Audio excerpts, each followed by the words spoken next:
Welcome back to the channel Stoic Courts. Imagine a life where anger doesn't control you, where you stay calm and collected, no matter the situation. In today's video, we're diving deep into the secrets behind managing and letting go of anger, with insights, powerful techniques, and stories that will change the way you think. By the end of this video, you might just find yourself free from the grip of anger forever. So, sit back, relax, and let's discover how you can transform your reactions and bring peace into your life.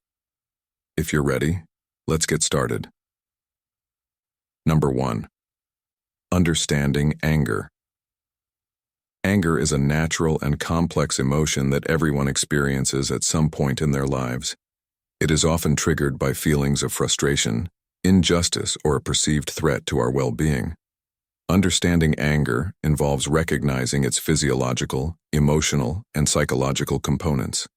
When we become angry, our body reacts with heightened adrenaline, increased heart rate, and faster breathing, preparing us to take action. While this response can be useful in situations that demand quick decisions, it can also cloud our judgment and lead to rash behavior. Emotions like anger are deeply rooted in our personal values and beliefs, so they vary from person to person. What may trigger anger in one person might not have the same effect on another, which makes it important to understand the underlying causes of our anger. Anger often stems from a sense of powerlessness or a violation of our boundaries. For example, when someone feels disrespected, unfairly treated, or unheard, it can trigger a defensive response. Sometimes anger is a mask for other emotions like sadness or fear, making it important to examine what lies beneath the surface. In some cases, unresolved issues from past experiences or childhood can contribute to a person's tendency to react angrily in the present. Managing anger effectively requires awareness and self-control. Acknowledging and naming the emotion is the first step in managing it. Healthy coping mechanisms like deep breathing, mindfulness, or expressing feelings in a constructive way can help diffuse intense anger. Recognizing the difference between productive and destructive anger is crucial. Productive anger can lead to positive change by motivating action or standing up for oneself, while destructive anger can harm relationships and lead to regret.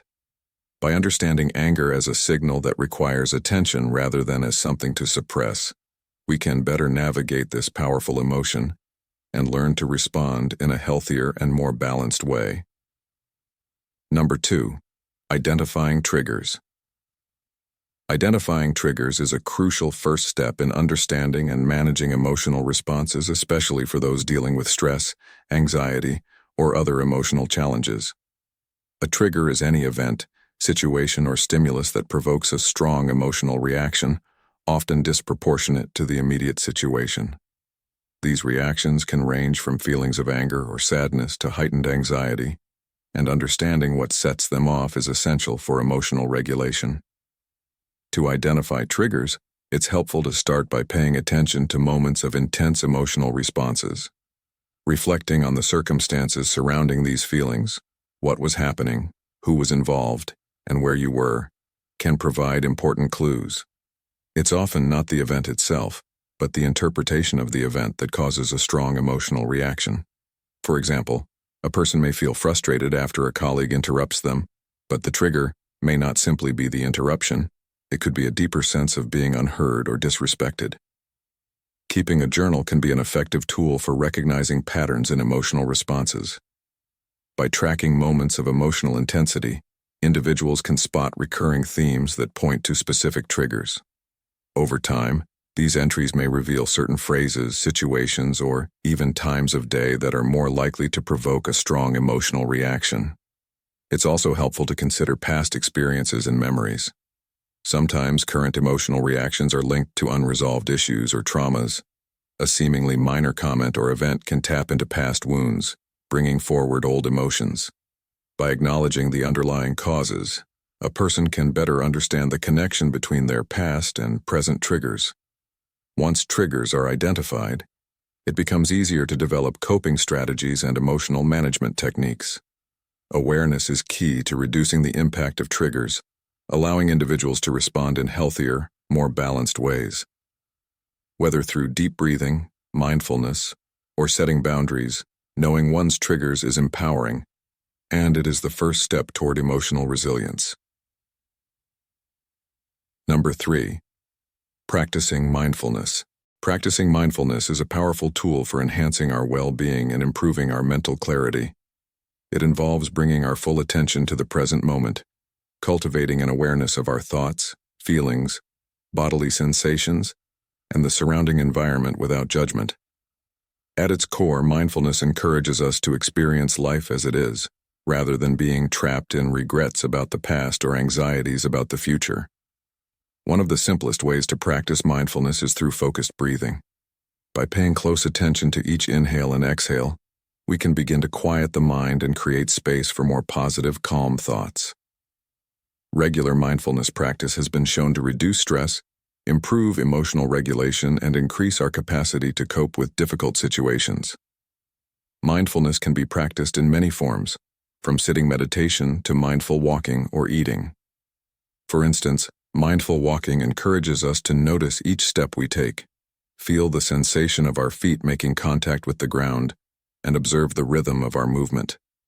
Mindful eating, on the other hand, invites us to slow down and fully savor each bite, paying attention to the textures, flavors, and smells of our food. These practices help us reconnect with the world around us and develop a deeper appreciation for the ordinary moments in life.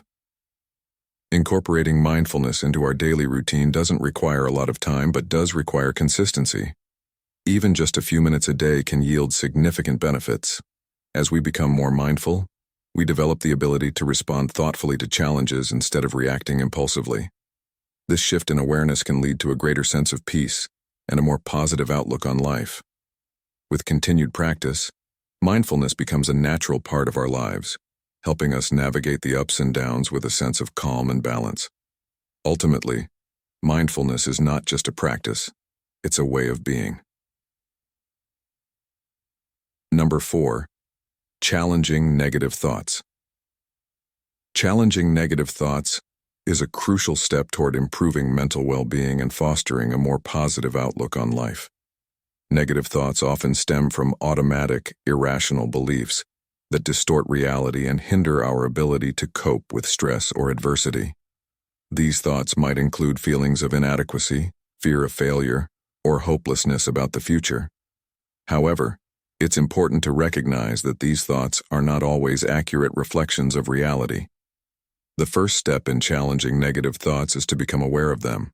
By paying attention to your inner dialogue, you can identify when you are being overly critical or self-defeating. Once you've pinpointed these negative thought patterns, it's time to evaluate them critically. Ask yourself, is this thought based on facts or is it an exaggerated assumption? For instance, if you think, I always fail at everything I try, challenge it by listing past successes, no matter how small.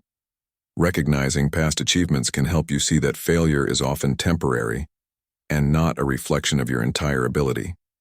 Another helpful strategy is to reframe negative thoughts by considering alternative, more balanced perspectives. For example, if you're thinking, I'm terrible at this, reframe it as, I'm still learning, and with practice, I'll improve. This shift in perspective can alleviate the pressure you put on yourself and create a more constructive mindset. Additionally, practicing self-compassion plays a key role in challenging negative thoughts. Be kind to yourself when you make mistakes, recognizing that everyone experiences setbacks.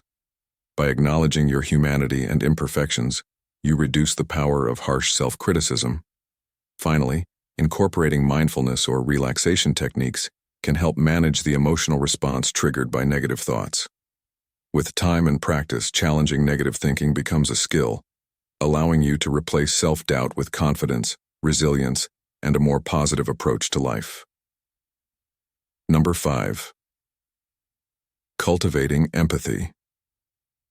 Cultivating empathy is a vital practice for fostering meaningful relationships, strengthening communities, and creating a more compassionate world. At its core, empathy is the ability to understand and share the feelings of others, placing ourselves in their shoes and responding with care. To cultivate empathy, it starts with active listening. This means fully focusing on the speaker, not just hearing their words, but also understanding their emotions and the context behind them.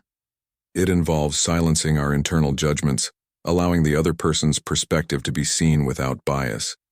Through this practice, we begin to connect with others on a deeper level. Another key component in developing empathy is being open to different experiences and viewpoints. It's easy to assume that everyone sees the world as we do, but recognizing that others come from diverse backgrounds and life situations is essential. By engaging with a variety of perspectives, whether through conversations, books, or cultural experiences, we expand our capacity for empathy. This exposure helps us to appreciate the complexity of human emotions and the reasons behind people's actions. Empathy also thrives in moments of vulnerability. When we allow ourselves to be vulnerable, we show others that it's okay to express emotions, even the painful ones. This reciprocal openness builds trust and deepens connections. Moreover, acts of kindness, whether big or small, help reinforce the practice of empathy. Offering support, providing comfort, or simply being present for someone in need can significantly impact their well-being and can also help us grow emotionally. Finally, it's important to remember that cultivating empathy is an ongoing process. It requires patience, self-reflection, and a willingness to learn. By consistently practicing empathy, we can create environments, whether at home, in the workplace, or in society, where understanding and kindness become the norm, fostering stronger bonds and a more harmonious world. Number 6. Mastering communication. Mastering communication is an essential skill for personal and professional success. It goes beyond simply speaking or writing clearly. It involves understanding, connecting, and engaging effectively with others. At its core, communication is about the transfer of ideas and emotions, ensuring that the intended message is accurately received and understood. One of the most crucial aspects of mastering communication is active listening. Rather than just waiting for your turn to speak, effective communicators actively listen to their conversation partners, interpreting both verbal and nonverbal cues. This demonstrates respect, builds trust, and allows for more meaningful conversations. Nonverbal communication plays an equally significant role. Body language, facial expressions, and tone of voice often convey more than words themselves. Being mindful of these can help to reinforce the message you're trying to communicate or avoid misunderstandings. It's also essential to be clear and concise in your communication. Ambiguity can lead to confusion and frustration, so taking the time to express your thoughts in an organized, straightforward manner is key to ensuring your message lands effectively. Empathy is another vital component of successful communication. Understanding the emotions, perspectives, and needs of others can help you adjust your tone and approach, fostering stronger relationships. It's also important to adapt your communication style based on the audience, whether you're speaking to a colleague, a friend, or a larger group. Tailoring your language, examples, and approach according to the situation enhances clarity and helps the listener relate to you. Furthermore, feedback is an essential part of communication. Constructive feedback helps us grow, and giving it thoughtfully can help others improve. Practicing all these elements, active listening, clear expression, empathy, and feedback, cultivates mastery in communication. By honing these skills, you create a deeper connection with others, facilitate problem solving, and navigate both personal and professional interactions with greater ease and effectiveness. Number 7. Practicing self-compassion. Self-compassion is the practice of treating yourself with kindness and understanding during times of difficulty, failure, or suffering. It involves being as caring toward yourself as you would be toward a close friend or loved one in moments of struggle. Instead of harshly criticizing yourself for perceived flaws or mistakes, self-compassion encourages a gentler, more accepting approach. It starts with recognizing that everyone experiences challenges and imperfections. This awareness allows you to realize that you are not alone in your struggles. It's part of being human. By embracing this perspective, you can break free from the cycle of self-judgment and cultivate a sense of inner peace.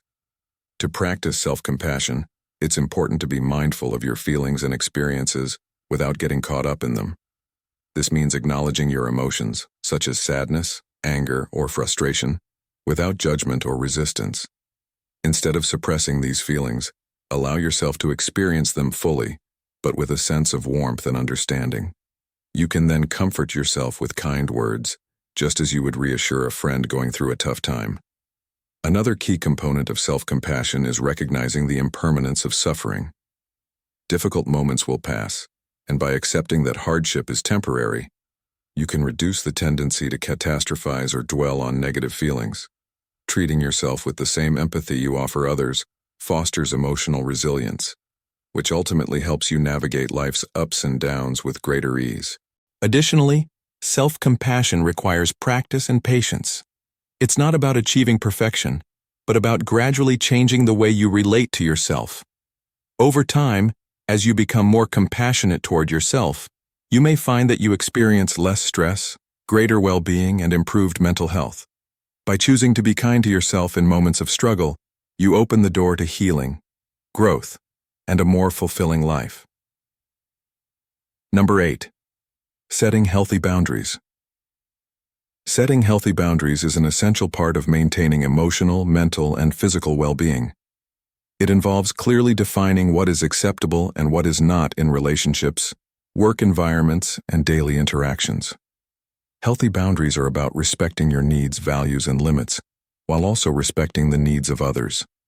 By setting clear boundaries, you communicate your expectations, reduce stress, and prevent burnout. Boundaries can take many forms: emotional, physical, and mental, and they are vital for protecting your energy and creating a balanced life. For instance, emotional boundaries involve not allowing others to manipulate or control your feelings. This might mean saying no to someone who is constantly demanding your attention or support when you need time for yourself. Physical boundaries are about maintaining your personal space and body autonomy, ensuring that you feel safe and comfortable in any situation. Mental boundaries involve protecting your thoughts and beliefs, avoiding undue influence from others or toxic environments that compromise your self-confidence. Setting boundaries is not about being rigid or selfish. It's about self-respect and creating a foundation of trust and understanding. It's okay to say no without feeling guilty, and it's important to communicate clearly and respectfully when you do. It may take practice, especially if you're used to putting others' needs before your own, but it's a crucial skill for long-term happiness and personal growth. Recognizing when to set boundaries also means being aware of your limits and prioritizing self-care. Moreover, setting boundaries helps foster healthier relationships. When both parties respect each other's boundaries, there's a greater sense of trust and mutual respect. It prevents resentment from building up and creates a more supportive environment for both individuals. In the long run, establishing healthy boundaries empowers you to live authentically, free from undue pressure, while ensuring that you maintain healthy and fulfilling connections with others. Number 9. Engaging in physical exercise. Engaging in physical exercise is one of the most beneficial activities we can incorporate into our daily routines. Regular exercise not only enhances physical health, but also contributes to mental and emotional well-being. The benefits are far-reaching, starting with improved cardiovascular health. Aerobic activities such as walking, running, cycling, and swimming increase the heart rate, helping to strengthen the heart and improve overall circulation. This leads to better oxygen delivery throughout the body, boosting energy levels and endurance.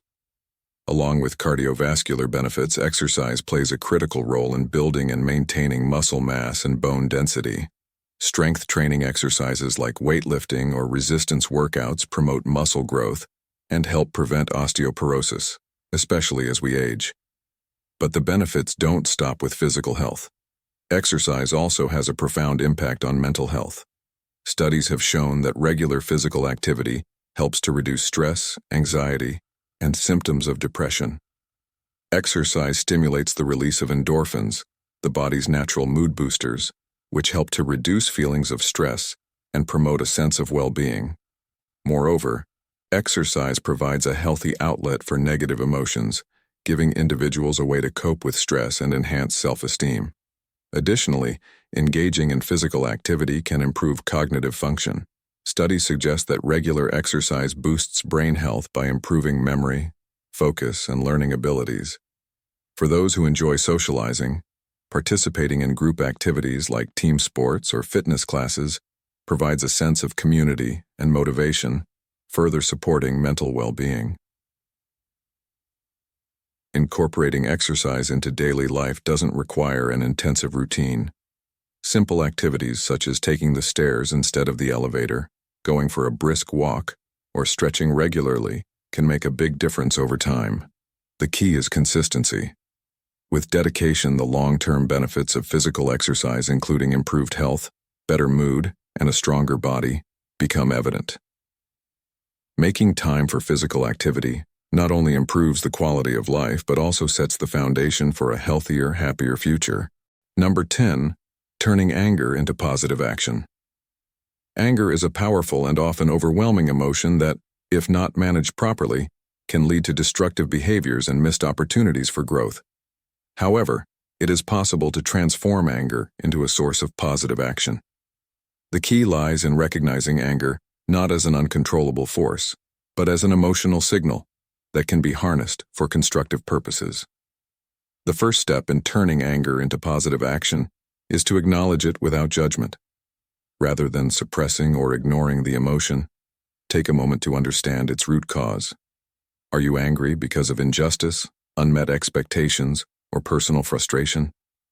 Understanding the source of your anger provides clarity and allows you to channel that energy in a focused direction. Once the cause of anger is identified, it becomes easier to shift from a reactive response to a proactive one. One way to do this is by setting clear, achievable goals that address the issue at hand. For example, if anger arises from witnessing an injustice, you could take steps toward raising awareness, supporting causes, or volunteering for organizations that align with your values. Similarly, if the anger stems from personal challenges or perceived failures, turning that energy into self-improvement or taking action toward resolving the issue can provide a sense of empowerment. Another powerful tool for turning anger into positive action is reframing the emotion. Instead of seeing anger as a destructive force, view it as a motivator, a catalyst for change. Anger can fuel the drive needed to push through obstacles, overcome setbacks, and take initiative where you might have otherwise been passive. It can spark creativity, inspire advocacy, or encourage personal growth. Ultimately, the transformation of anger into positive action is about choice. Choosing to respond constructively, to channel the energy into something meaningful, and to embrace the possibility of change. By doing so, you not only reclaim your emotional power, but also contribute to a better, more positive outcome. And there you have it. Anger doesn't have to control you. By understanding its root causes and learning to manage our emotions, we can find peace and regain control of our lives. Remember, it's not about never feeling angry, but about how we choose to respond when we do. With the right mindset and strategies, you truly can overcome it. If you found this video helpful, don't forget to hit that like button, subscribe, and share it with others who might need a little peace in their lives too. Thanks for watching, and take care of yourselves.